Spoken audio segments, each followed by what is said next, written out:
Hi, folks. My guest today is the music director of the South Bend Symphony Orchestra and principal conductor of the Sinfonia Boca Raton, the New York Philharmonic, San Francisco Symphony, Orchestra Seattle, Seattle Symphony, Mexico City Philharmonic Orchestra, China National Symphony Orchestra, and of course, Salute to Vienna for many years. In 2009, he was nominated for a Grammy Award for Best Classical Album. My guest for our next episode of In Conversation is the very talented conductor, Alastair Willis. Alastair, thank you for joining me today. Thank you for inviting me, Nick. This is wonderful to speak to you and to meet you at last. To meet you, exactly. I was going to say, I look at all of your headshots for so long as we're getting programs ready, and it feels like I know you guys, but I don't actually know you. But I got to say, I'm so looking forward to this conversation, Alastair, because doing the research that I have on you for the last couple of days, prepping for this, I'm going to throw some compliments at you, but I'm so inspired by you, and not just because of your accomplishments, but because of the way you speak about your passion and about music, is so genuine, and so it's the true definition of passion for me. And so I'm really looking forward to basically getting that out of you again over the next half hour if I can. Pressure's on, my gosh. Yeah, exactly. What I'd like to do though is, obviously I want to talk about Salute to Vienna and your work with that, but I'm really also just interested in your beginnings with music and your childhood. It's very interesting to me, especially that you've kind of grown up with, a musical family. You were born in Boston and then moved to Moscow at 5? Mm-hmm. Yes. And from my understanding, your beginnings began with like piano. I see the piano in the background there, but piano lessons, yes? That's right, it did, yes. We lived in a European compound in Moscow. This would have been 1976 to 1981. Brezhnev, Cold War, just the conditions were a little different from Boston, where we come from. And we had a piano teacher come to our apartment. That's just how it worked. So with my two older sisters and we kept the piano teacher very busy. I would always go last because I was the youngest, and I would maybe that helped me learn quickly, because I learned from my sister's mistakes. Not that they made mistakes, please, but it was the beginning of my musical career, if you will. I say that conducting is always connected to the very first instrument lesson you've ever take. It's just accumulative from that moment onwards. So that's really where conducting might have started, and. Sure. And we had great times and great memories from our time in Moscow. Are you do you think starting with piano was like, I know that you say it's tied to your whatever your first instrument was, but do you think starting with piano, which for me, I played piano and I played a little bit of alto sax in high school, but for me, piano seems like such a well-rounded instrument. You've got your bass, you've got your treble. Like, did it give you kind of that foundation for music in a strong way? I think it gives everybody that kind of foundation. You can start on any instrument you like, of course, but for a conductor, which of course I didn't know when I was 7 years old. Sure. But in order to learn my craft and learn scores, it's kind of easy to do that on piano than on an alto saxophone or a trumpet, which was my later instrument. So to have a facility at the piano is kind of essential, I think, for a conductor. That makes sense. And I want to talk a little bit about your time with the trumpet, because your sister, Sarah Willis, she discovered the French horn in her teens, around that age, and it kind of ends up being a bit of a mentor for you at that time musically. Are you still taking piano lessons at that time, or has that kind of waned? Oh yes, I was taking piano lessons at that time. Yeah. Uh-huh. Yeah. So, but I know you cite your sister as if not the major influence, certainly a major influence musically for you. It's the. Okay. So yeah, let's not mince any words. She's watching. Yeah. She still is and always will be. Exactly. Absolutely. And she, I was struck by just what she kind of taught you in terms of like embouchure and how that then helped you with the trumpet. Can you walk me through a little bit of that time in your life, and what made you discover or pick up the trumpet in the first place? Oh, lots of levels to that question. Well, so Sarah found the French horn, and that was basically her life from the age of 13 or 14 on. Mm-hmm. She did lots of other things until that time, like theater, like sports, but from that moment, it was just French horn. And for me, I always wanted to keep the theater and the sports, especially, going. And I was able to do that somehow, but I'm jumping ahead. So to hear the French horn in the house being played, it's just something that you got used to, just like, having a meal or waking up, having a shower, there's a bathroom there, there's a French horn playing. You just get used to it and it becomes part of you. So I found myself singing along with her warm-ups, and just it was just part of my life. So I kind of would maybe, I don't think she knows this, but I would take her French horn out of her case when she wasn't at home, and I'd try it, and it was, well, I was not very good. But when it came to discovering the trumpet, and this happened when I was at school at around the age of 13 for me, we went on a school outing to a concert in London. This was on a weekday. This wasn't a school concert. This was a professional concert. We went as a school class. This was a big deal. I had some, behavioral issues when I was young, and I was always sitting next to the teacher for some reason. But the teacher, I remember two things about this concert. The teacher at the beginning, when the orchestra tuned, they said, "Does anybody know what note they're tuning to?" And I said, "That's an A," before anybody else did, and I knew. And she was quite surprised that I'd got that right. But then in that concert, a gentleman came out, stood in front next to the conductor with an instrument called a trumpet, and played a piece by someone called Joseph Haydn called a trumpet concerto. And I was like, I'd never behaved or sat still for so long, and it was about 14, 15 minutes the piece. And I was completely taken by the trumpet. I went the next day to the music department at my school, and it was the one day that the trumpet teacher came in, and I said, I've got to learn the Haydn trumpet concerto. I've got to learn the trumpet. And he said, "What do you mean, this one here?" And he played it for me right there. I'm going, "Yes, that's the one. That's the one. That's what I want to learn." 5 years later, full circle, I played the Haydn trumpet concerto as my graduation concert with the school orchestra. Oh, nice. But so I chatted with the trumpet teacher that day, but I went home and I was like really, really interested. And my sister said, "Well, try playing my horn." And so she gave me her horn legally. This time I held it. Yeah.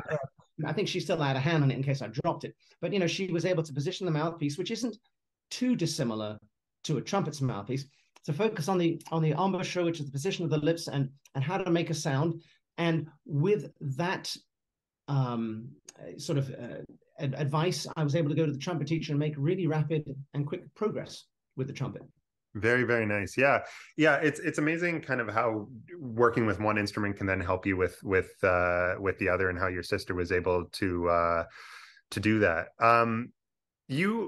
So you play the trumpet for a while there, but there's a turning point for you where you I think it was that you had seen a conductor, or there was something where you were struck with the sort of performance and power that this person had. And I believe it was somewhere in your 20s that this happened. I may be grasping for straws here, but do you remember the moment that you kind of thought, who is that person that's helming this whole piece, this whole movement, this orchestra?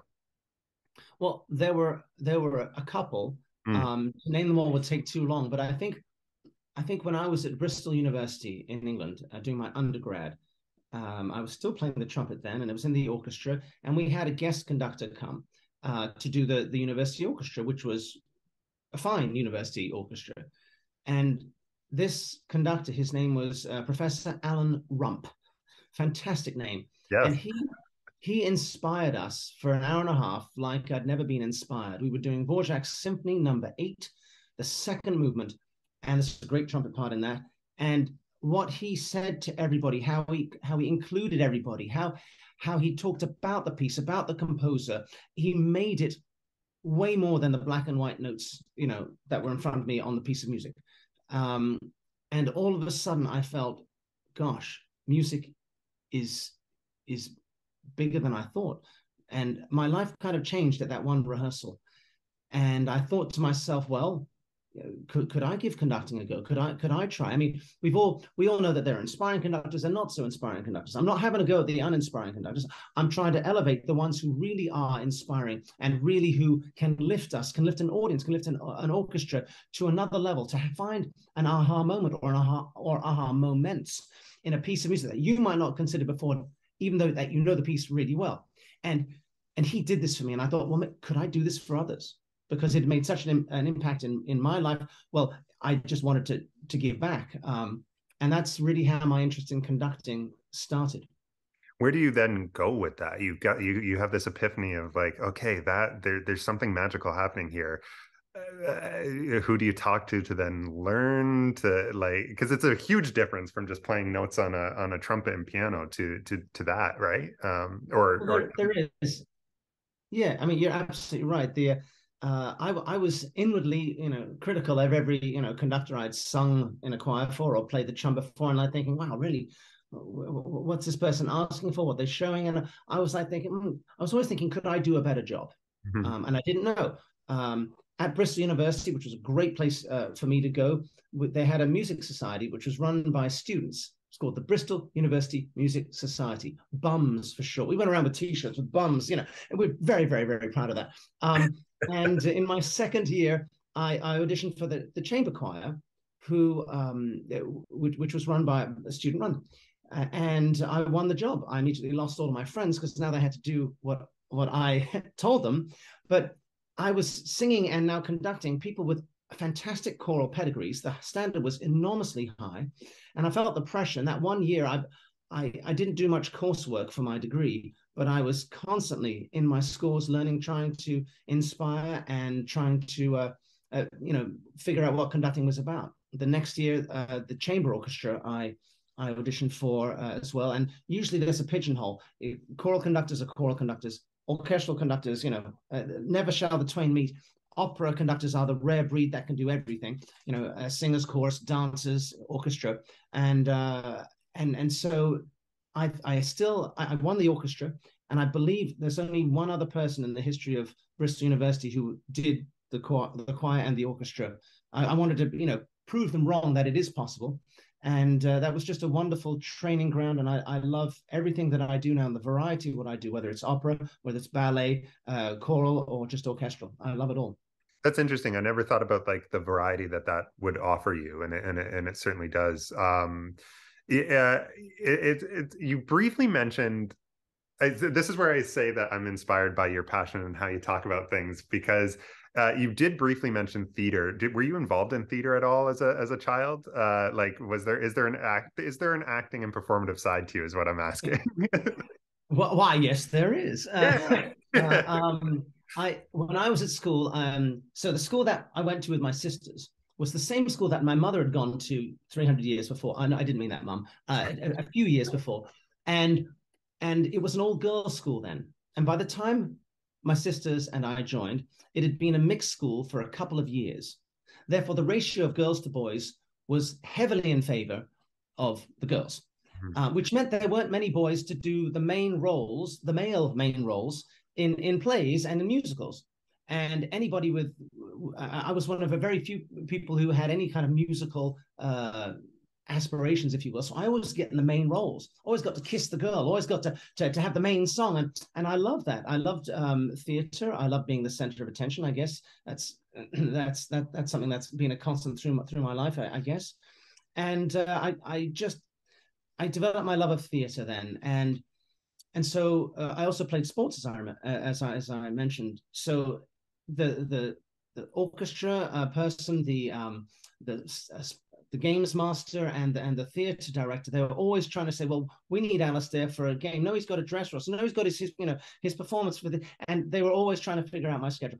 These days, I think you have to choose with the one of the three. Back then, I was lucky enough to get away with all of that and to do it all. But theater has been a big part of my life. My mum said that I also have a teaching degree. So my mum says that conducting really is the perfect job for me. It's very athletic. I sweat a lot. It's physical, great upper body workout. It's music, of course.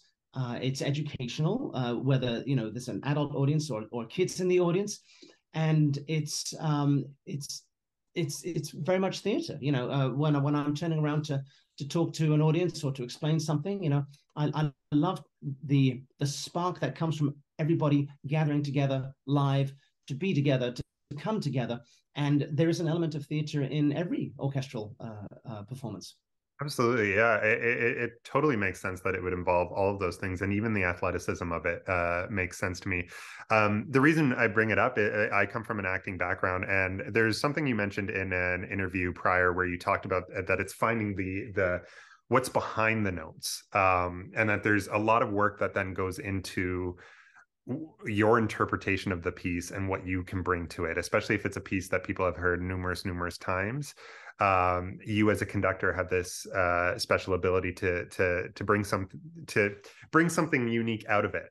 And what I'm wondering, as actors, we do script analysis, where we'll break down the script and tear it apart and find the subtext underneath every line or direction or stage direction. Is there a similar process when you approach a piece where you're sitting down with the sheet music or recordings or this or that and kind of breaking it down for yourself? There absolutely is. I'd say every conductor strives for this. My sister, the main inspiration in my life, she played for the Berlin Philharmonic, and she joined the year before Sir Simon Rattle was appointed music director 20 plus years ago. I was frequently in Berlin visiting her, and many of the players and her colleagues that I spoke to, they were so impressed with Simon that they would be performing a piece of music that they knew, but he'd have a fresh approach. He'd have something in his pocket that he'd bring out that they hadn't considered to engage every part of them to, how about this? And that's a great, let's try it this way. And because the curiosity is so important in our art. If you think about it, musicians need to be inspired, because playing the same music, the same notes next to the same person, it can be very, very challenging, difficult. Of course, it's a great joy to be a musician as well, but the practical side of it is it's their job to inspire each other, yes, but it's also the conductor's job with the repertoire choices and how they run the rehearsal, and to find something new, a meaning behind a piece of music that maybe no one else has considered before. But to be authentic about it, not to, I think it should go like this. You've lost everybody. To say, well, my research here, discovered this, and I spoke to this famous historian, and people are listening. They go, oh, that's interesting. It's engaging the minds, and this is so important in our profession. I love doing that. Yeah, I think what I was struck by, because I'd never really considered it, but it makes complete sense to me, is you had talked about, that you had found, I'm not sure if it was about Tchaikovsky or someone else, but you had found letters, and there was pieces in the letters that influenced the way you could interpret a song.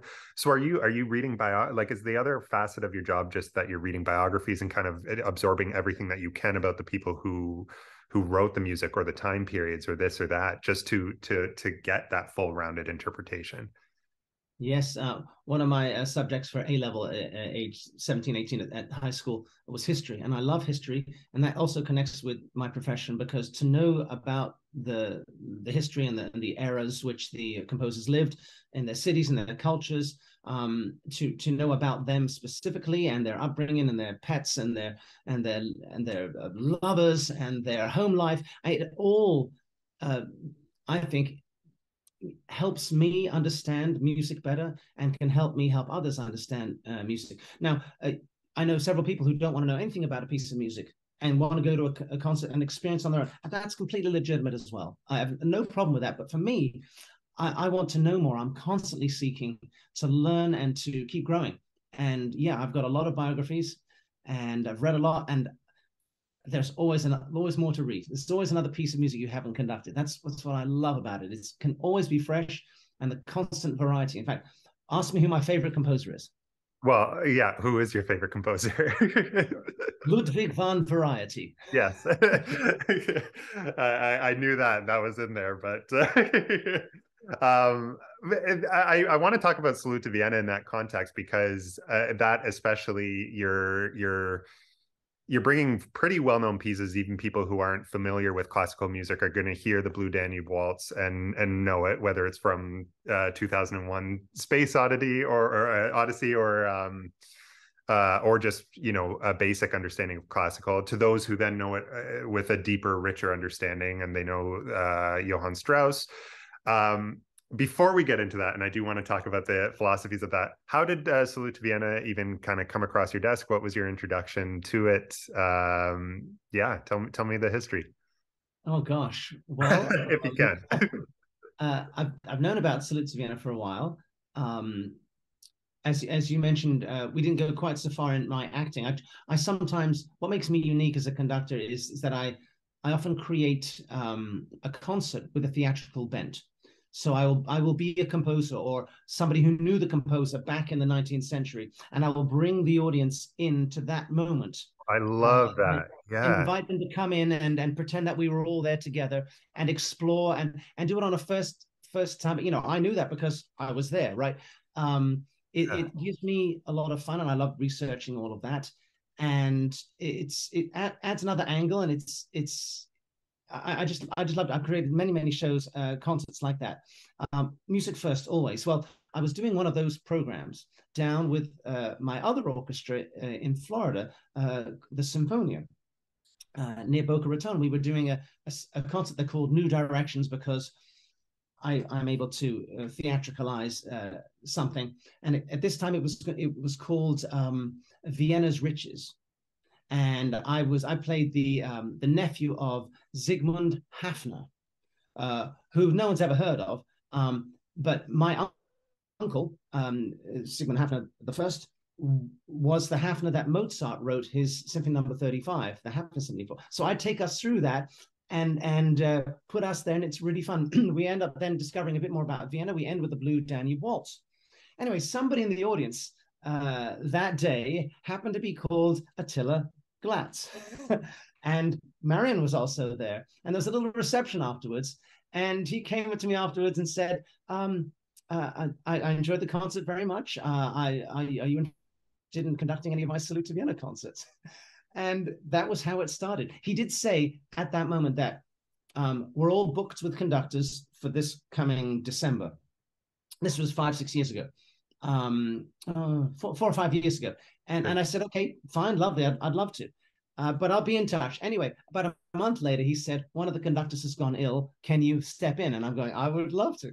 So I got my chance very quickly. And I just love these programs. They're full of such variety. And the music is just incredible. It's great that you brought. I'm so glad you shared that backstory, and those concerts sound absolutely incredible. It's the exact type of stuff I love. Is to bring that. I mean, I don't even know if you can call it nostalgia, but that history to an audience through storytelling. And it makes sense that Attila and Marion would see that as something that they want for their concerts, because as you can probably explain to folks, there is this storytelling element with Salute to Vienna, and the conductor becomes a bit of an MC throughout the show.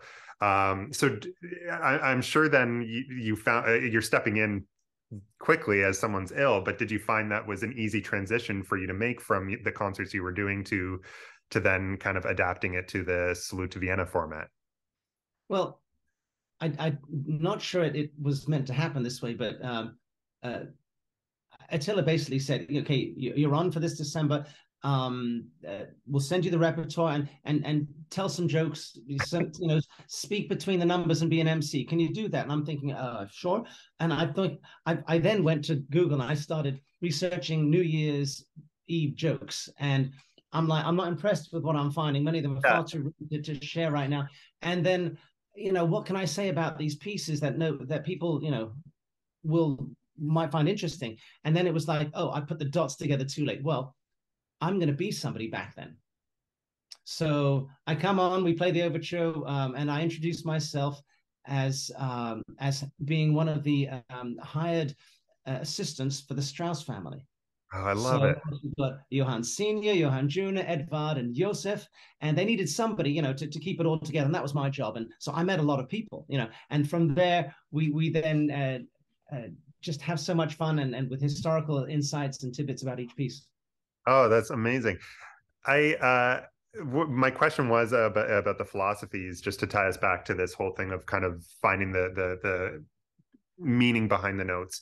How do you approach something so known as like the Blue Danube Waltz and try and make it fresh. You know, I was actually reflecting, I don't know if I've ever actually heard it live. I will this New Year's. I know the piece very well, but I don't know if I've ever heard it played by an orchestra in my entire life, and I'm going to at Salute to Vienna. um how do you make it fresh for folks like me, where it's the first time hearing it live, but it's such a well-known piece? What are you bringing to it? What are you trying to find behind it? What preparation are you doing? You know, that's such a loaded and deep question. Yeah, sorry to throw I it at you. No, no, no, but I can tell you what I do. But I think that if you were to hear three different conductors with three different orchestras perform it, you'd get three different perspectives, even though the notes and the composer are the same. You could say that about any piece. So what's really important for me at the rehearsal is to remind the musicians. Again, we spoke about them and how many times have they played it. It's so hard for them to lift and not the Blue Danube again, because it's like playing Beethoven 500 times. It's like, do I have to play it again? But to remind them how special this piece is, how incredible it is, how the shimmering at the beginning is the light on the water, and the horn is the sunshine at the very beginning. To remind them that this is Austria's second national anthem, if you will, or their first, but it's a national moment of pride. We don't appreciate it so much here in America. We have our equivalents, but we have to put ourselves in Vienna and put ourselves in this moment of making this piece sparkle. And once I have, we've done that a little bit. Of course, it's the end of the program, and actually, I never have to say anything about the Blue Danube, because it's one of the encores. You just go straight into it.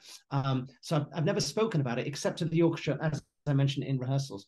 But these waltzes are the set of waltzes are so well known. They can be done in so many different ways. What makes it fresh for me is that every year we work with a different dance company or different dancers, and they will want things a little differently. They want to accelerando here or slow down here. And so there's always changing. I think this is one of the most amazing things about music, is that it can always be fresh if you make the effort.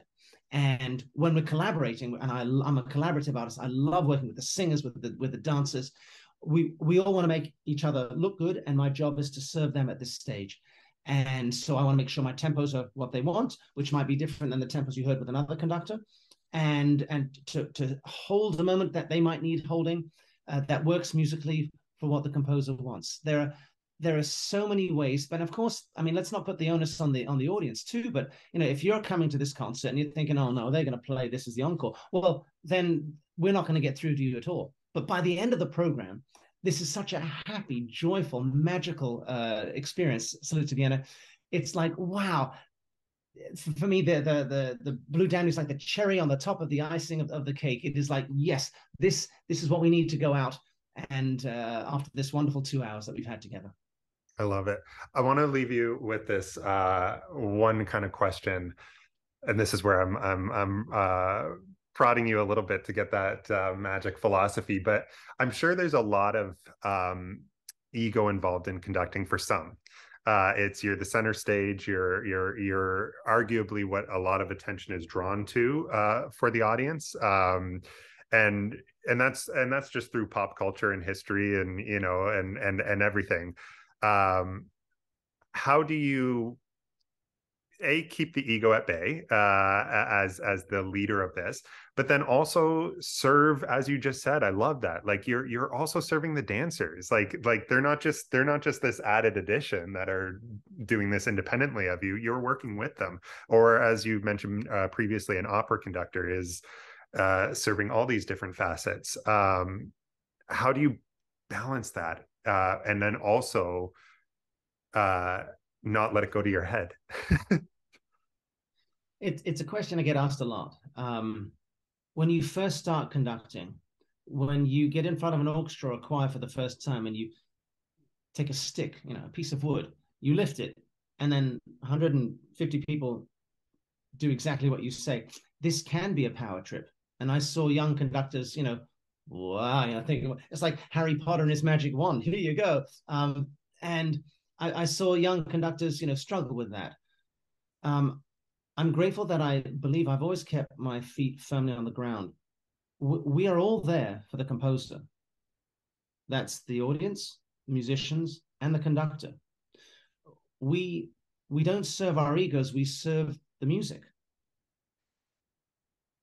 If you get a young conductor or any conductor who's too much in their ego, the orchestras won't respond, you won't get invited back, your career's over. Right. If you get a young conductor who's, shows some talent, or any conductor that shows talent but has done their homework and is focused on the music, has come up with musical ideas that make sense and that are good and solid, then most orchestras will give you a chance. And that's how then a relationship grows. I I just love it that music is bigger than all of us, and my role really is to serve. I think the great tenor Caruso said many years ago. It could have been another tenor. I think it was Caruso. He said something like, "A man doesn't have a voice. The voice has the man."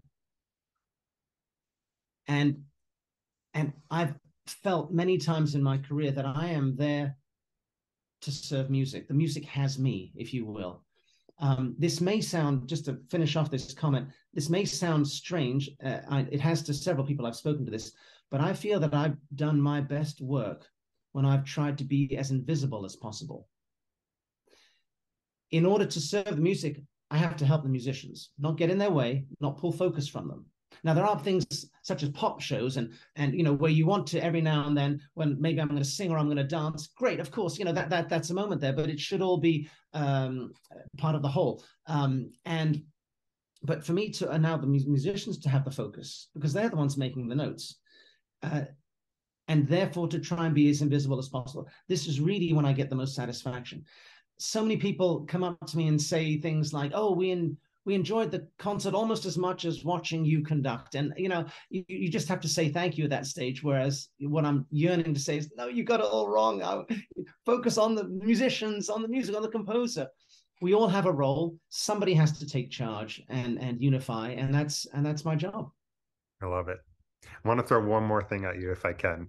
And that's that the last 2 years have been, so difficult for the performing arts across the board, Broadway, opera, classical concerts. And there's understandably hesitancy as we come back and as we gather again, especially in the winter. We just don't know even what the next month is going to bring.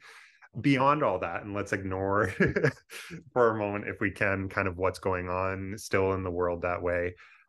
Why do you think it's still so important to preserve and encourage and gather for live music, to hear it live, to gather in a concert hall and share that together?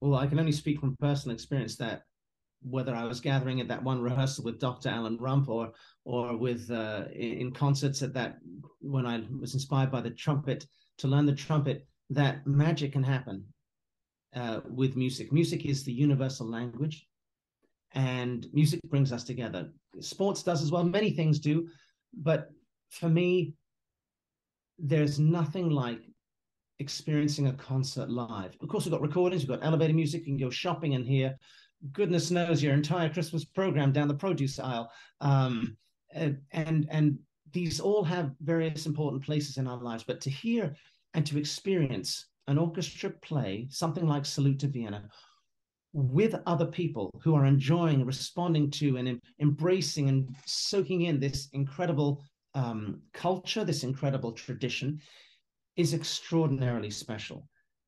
What Attila and Marion have set up for over 25 years is extraordinary, especially this time of year when a program such as Salute to Vienna is offered, which is full of fun, full of love, full of joy, full of happiness, full of great spirits.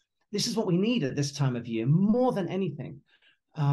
These programs and these concerts just stand above pretty much anything else I can think of that I would rather be doing at the end of December and early January. To be together, to be moved by music, to have our souls enriched. What could be more important? Well, I couldn't think of a better answer. Alistair, thank you so, so much for this conversation. I could talk to you all afternoon easily, but I'm going to let you go because I know you're a very, very busy man.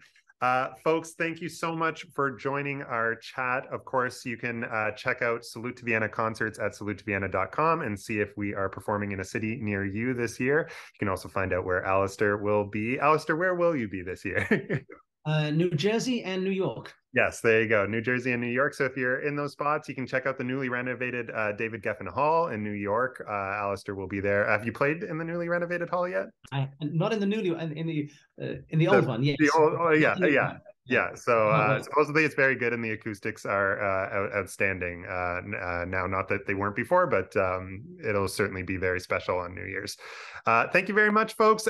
We'll be announcing our next guests for In Conversation throughout December shortly. We'll try and cram as many of these in between now and New Year's. Alistair, thank you so, so much. Thank you, Nick.